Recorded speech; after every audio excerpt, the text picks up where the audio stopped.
Power, power, power, power. Everyone, every man, every woman, everywhere, in every level of the society, whether social class, in the lowest, in the highest, everyone desires some form of power. It doesn't matter who they are, it doesn't matter where they are, even those who are in the streets, whether they are street children, whether they are street people, whether they're in the lowest of the society class in the society or in the highest. Everyone desires power, whether it's in marriage, whether in religious organization, in political and leadership, governance, and all that.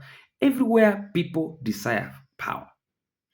And this power has its own effect, whether knowingly or unknowingly. And one of the things that one of the writers of old days, especially Lord Acton, he said that power tends to corrupt, and absolute power corrupts absolutely. Even Plato associated himself with this. And at that time, when Acton was writing, he was responding to I think, to Bishop Madel, and he was shedding some light on how power can easily corrupt and how absolute power can corrupt. Because somehow, the power we yield, it gets into our hands, it gets into our minds, and sometimes we are not able to control ourselves. And that is why you find in the government, political government, they have structured it in a way that there is what we call checks and balances. You have what they call the executive, the parliament, and the judiciary. It's necessary to check the powers. As time goes by, you realize that societies are always editing and expanding and spreading this power so that they can limit the influence, the effect of corruption. This corruption we are talking about is not only about bribery and exchange of money or gifts for purposes of influencing one thing or another. No, it gets into our hands so much that even it affects our talking, it affects how we relate with the people, it affects how we associate with the people, it affects how we worship, it affects how we relate in social life and even economically. The power we are talking about, it cuts across every area of human influence. And it is not only limited to political governance, it is also right in our own homes, in our marriages, in our families. The effect of power is always at a cross.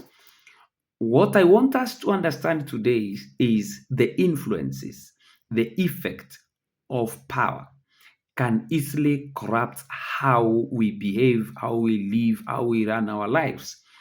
And for it to be checked, somehow, there must be accountability systems. How do you know that power has corrupted you? One of the things you realize is that you become the author, the finisher, the beginning, and the end to yourself. You are in a family, you are in marriage, you are in a business organization, you're in a religious organization, you're in a political leadership, and you are the one who makes all decisions. No one else advises you, no other person's opinion matters. You are the beginning and the end to yourself. That power is getting into your end. The other thing that you realize, how you get to know that power is getting into your head, is when you become selfish. Everything is about you. You have an entitlement mentality. You think you deserve this, you deserve that. You are the one, you are the central man. All focus is on you. When any kind of a focus seems to be ending any other way, you feel threatened and you start even fighting the other party for no reason, because you feel you are entitled to the power, to the authority, and to the decision making. So at the moment that you feel someone else is doing something that you feel you're entitled to do, then you power is getting into your head. The other thing that happens is When power is getting into your end, you feel like your social life is better than others, or you are better off than others, and somehow you start segregation. You put them off. You can't eat where they eat. They can't go where they go. You can't associate them in a certain way of life. Power is getting into your end. You easily forget that the people you are cutting off are the ones who got into that power. Anyway, look at how our politicians behave. They eat even in the worst of level of society, but the moment you get them in the offices, they can't associate with you anymore, because power has a way of influencing and getting into you and affect how you socialize with others. Look at businesses.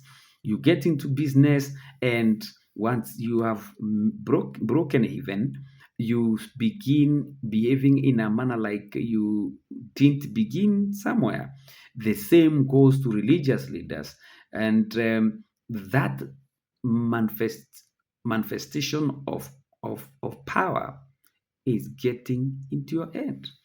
You also realize that once power is corrupting you, you start using queer means to silence, to bulldoze your way into things.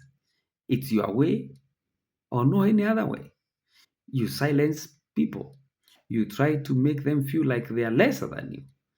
The other times you feel like your word is final. No one else can say anything contrary to what you said. You are the opinion maker. No one else makes an opinion. Once you have made it, it is final. Power is getting into your end, because there is no man who is the end to himself in terms of knowledge. And that is why you find a lot of conflict in the leadership, in the governance. Once again, you find yourself using your authority to manipulate people. That power is corrupting you.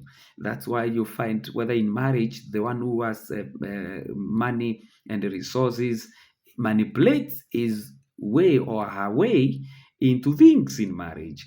Decision making, you manipulate your way around it. You even mobilize people around yourself so that you can short circuit other people's opinion. Sometimes you have seen people lobbying and paying people so that they can buy into the opinion, even though it is unpopular. Manipulation of your subjects or other leaders is a sign that corruption is getting into your end. Power is getting corrupted. They say that you need to have checks and balances. The reason is you have no control of that power by yourself. Power gets into your head, you have no control of yourself, and you start behaving in a manner that you never thought you could do. And people start wondering, is it you really, Dave? How comes you can't listen to us? How comes you can't hear us out? Power got into my head. And for you to be able to continue serving people without abusing power, you need accountability system. That's why in governance you have the judiciary, you have the parliament, you have the executive, so that they can check each other. Governments have also invented other independent institutions that are able to check out on this that tendency of abusing power, so that you don't get corrupted by this power. Have checks and balances around you. Look, even God ordained a family where in a marriage there is a man and there is a woman, there are children. All these are centers of power. Somehow they will call you into order when you are trying to manipulate your way, when you are coercing yourself. And that is why you see, even in marriage, the person who may not be powerful resource wise, they have their say. They say something, they do something that makes you slow down on your decisions. That is balancing, that is checking on the power. Power can make you become violent. You become violent for no reason. You become vulgar for no reason. You talk in a very aggressive manner. In fact, you become very violent in words and even actions, so that You are like parading everything around yourself, and anything else that tries to interfere with what you are doing or where you are going, then you do anything, including violence. You become very aggressive. You are very aggressive, very abrasive. You are like no one, no, you care about no one, you fear no one. You can do anything. That is a sign that power has corrupted you. The other thing that happens is you become very arrogant and proud. Pride gets into your head. You cannot be told. You're the one who say. If anyone contradicts you, it's a problem. So what am I saying?